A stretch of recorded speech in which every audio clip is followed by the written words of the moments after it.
This is Dan Dicks here reporting for Press for Truth. We're here in beautiful Squamish, British Columbia, and as you can tell already, I'm joined by the one and only Josh Sigurdson of World Alternative Media.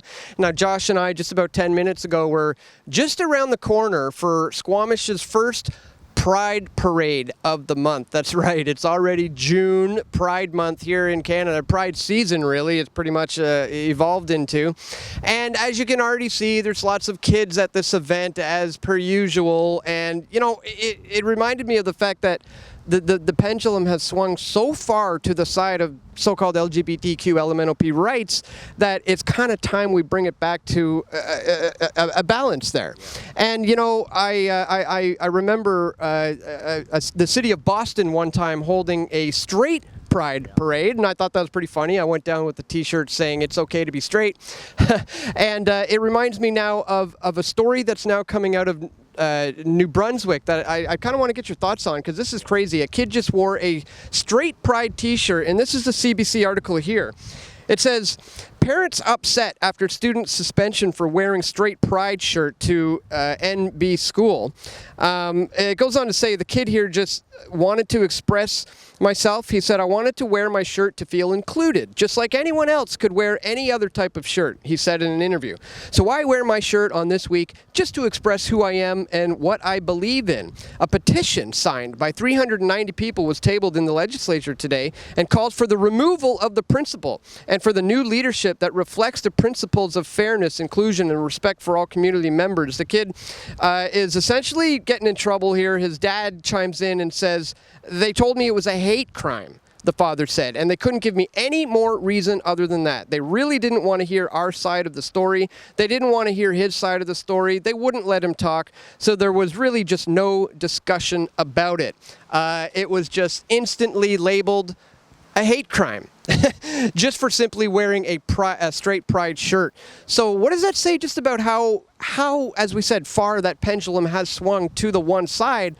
And how can we get back to some sort of sense of fairness and balance here? Well, I would have to say that in most places we are starting to get back, but I mean, we still see a huge push in Canada for this woke agenda, which a lot of the world at this point just laughs at. Of course, the straight pride thing, it's funny because they will call that a hate crime for someone who just wants to live a normal life, and they're happy to live a normal life. Maybe they like a girl, maybe they want to have kids, maybe they want to do these things, and that to them is evil because they have a eugenics agenda.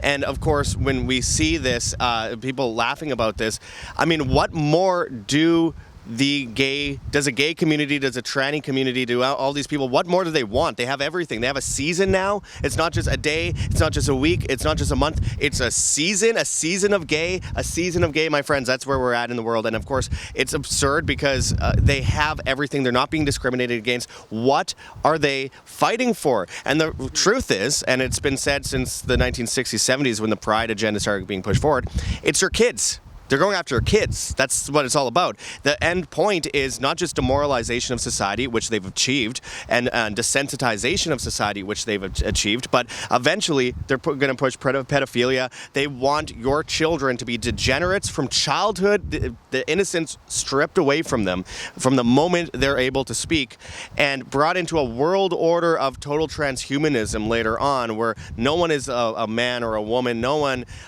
is straight anymore. Everyone is gay. It's fluid, as they call it, and it's unfortunately the downfall of all Western civilization. And that is always the plan. The goal is to go after humanity itself. Stop reproduction. Stop the ability of people to love one another as a man and a wife, and call that evil while promoting the opposite. It's Orwellian doublethink.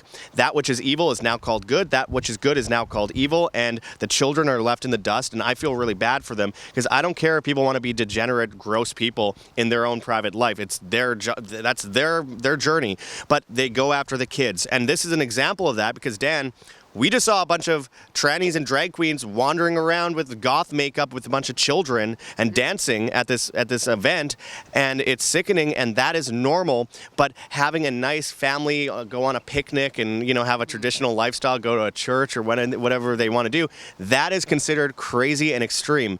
That is doublethink. That's everything flipped on its head. Well, a child wearing a shirt at school that says gay pride is essentially celebrated and, oh, so brave. brave, you know. And then this child in New Brunswick, who shows up with the straight pride, is immediately labeled as it being a hate crime without even being able to explain his position. Isn't it interesting how they jump on it so quick like that to be calling it hate crime? Yeah, well, they call anything that is loving hateful, and everything that's hateful loving. That's basically where they're at. Again, it's doublethink, and it's a eugenics agenda. These kids, I mean, I have a story that I'd like to actually mention for a moment here that kind of relates to this. Years ago, someone I know very well who was in school, a family member, had to deal with this themselves, where at 9 years old, they were told there's all girls are bisexual. Weird thing to tell girls at 9 years old. Public school teacher. This is in Manitoba, Canada. And then 2 years later, when she was 11, she was told there's no such thing as boys or girls. All the girls came back in the class, shaved their heads, and then the boys started calling themselves girls and wearing dresses to school or calling themselves a cat. They installed a litter box in the school bathroom, a litter box, so someone could crap on the floor, because that is how far-fetched they'll go. But we're the extremists, by the way. But then on top of that, after all the girls started shaving their heads and wearing boys' clothes and calling themselves by boys' names, then they were straight in reality. So the girls wanted to date boys once they got into high school, and the boys wanted to date girls. But the boy would have to call himself a girl, and the girl would have to call herself a boy in order for it to be normal, or else they were made fun of and bullied for being straight in school, in high school. When I was a kid, maybe we went too far in a lot of things when it came to the straight side of things, where it's a degenerate environment in high school, boys going crazy on testosterone and girls with estrogen, and things get crazy. But at least we knew that it was part of nature. We're leading our way to a future where we'd have kids someday, and we'd have normal relationships. They are desensitizing kids so much that they think that they have to dress like a girl to date a girl, and a girl has to dress like a boy to date a boy, and call themselves by the opposite genders. Mm-hmm. That is where we're at. So it's a hate crime to wear a shirt that says straight pride, which is just being, I'm prideful, I'm happy that I'm normal, I am me, this is great. Why is that now disencouraged? But of course, they don't like the idea of people being actually unique. They want people to be unique in their way, in their narrative. You must be gay. You must be a strange anime freak that spends all their time in the basement, does nothing in their life, and you will own nothing. You'll be happy. You'll be transhumanist. You'll be androgynous, which in end times they say they want people to end up as. So it makes sense. It's a satanic agenda. What do you think about the fact that Justin Trudeau has been working so hard for 10 years to dissolve the family unit, to push transgender rights and all this stuff? And, I think Canadians were probably hoping that would get better once he left. Well, now we have Mark Carney. And Mark Carney is like next level Trudeau on PCP, because his daughter transitioned at the Tavistock Gender Clinic in England, and now considers herself to be non-binary. This is the Prime Minister of Canada's daughter who considers herself to be non-binary. So where do you think the country of Canada is going in that direction? Because, I thought Trudeau was bad. Now we're stuck with Carney. You have a central banker. It's like the top of the collectivist pyramid. And of course, we saw both sides, well, actually every party, other than the People's Party, every party in the previous election signed pledges that actually supported legislation that would put parents in prison for not accepting their child's gender transformation. So that is a real thing that even the Conservatives signed on to. By the way, Pierre did indeed sign on to that legislation. And of course, now you have the top of the pyramid with a central banker who is pushing the poverty that leads to the degeneracy that leads to all these things that they water down to the public. It's no different than Kamala Harris as well. Kamala Harris has a stepdaughter that grows really long armpit hair and brags about her armpit hair. Like, she is so bad at doing anything else in life that she's prideful over having armpit hair and not shaving, which is just laziness.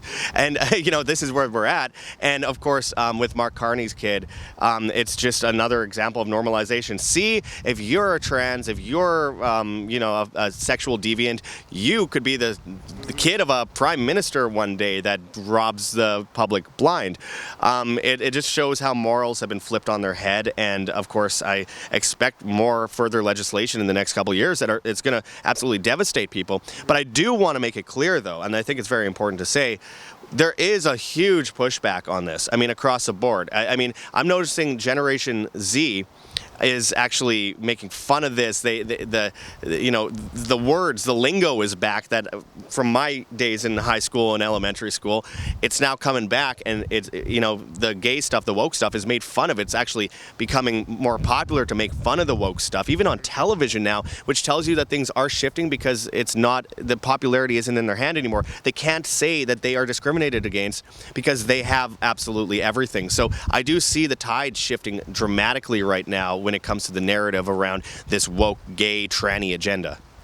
So let's talk a little bit of solutions in terms of how do we undo this? How do we swing the pendulum back to our side? Is it really just maybe at this point about leading by example, finding a traditional wife, having a big family, having those kids, leading by example by living out those morals? I mean, or what else could we do? Oh, absolutely. That is all we have to do is living by example. We're not going to vote it out.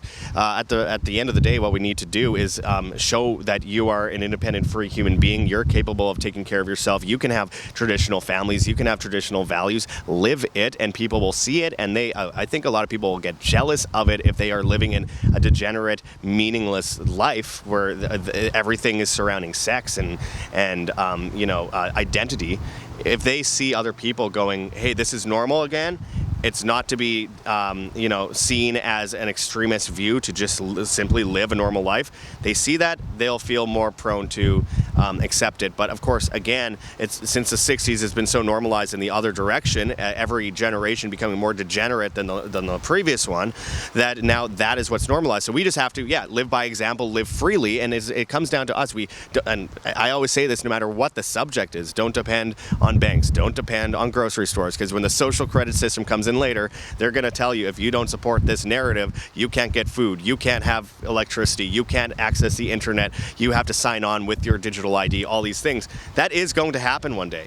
And so if you don't want to get injected, if you don't want to turn your kid gay, which is just, it's insane we're even talking about it, but it's the reality we live in, then you need to be prepared in a way that you won't end up dependent on the grocery stores, on the grid, on the water supply, on the internet, on your digital money later on down the road, because if you want food, you better comply, because the currency of the future is compliance. So therefore, before that happens, before they finish building the Tower of Babel, so it does not fall on your head, you have to, as an individual, work from the heart and build and show people, live by example, and prepare ahead of time. Not wait until it's too late and go, oh, we'll see what happens. We'll wait and see what happens. Don't sit on your hands.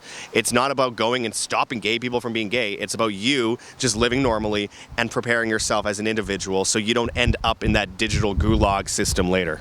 Absolutely, well said. And of course, it is about protecting children moving forward, because they're the innocent ones getting caught up in this whole thing. And I know you've been, talking about that for years. Let people know where they should be going to follow you, just in case this is the first time they're hearing about you, which would be crazy on this channel if that's true. But if it is, where's the best place to go these days to follow your work?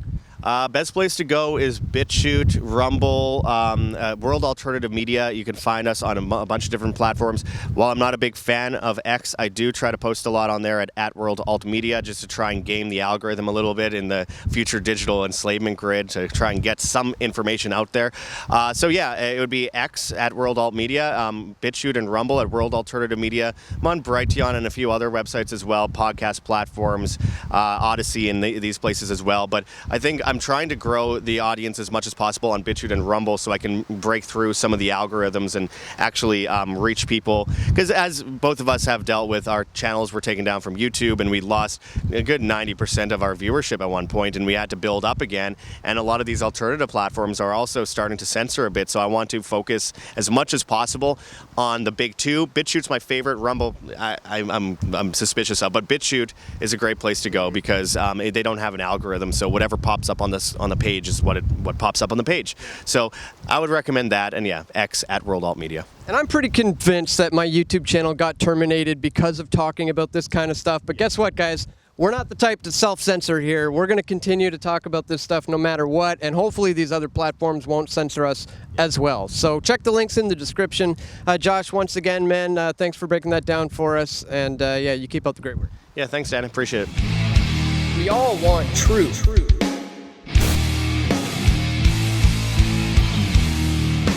The truth will set you free.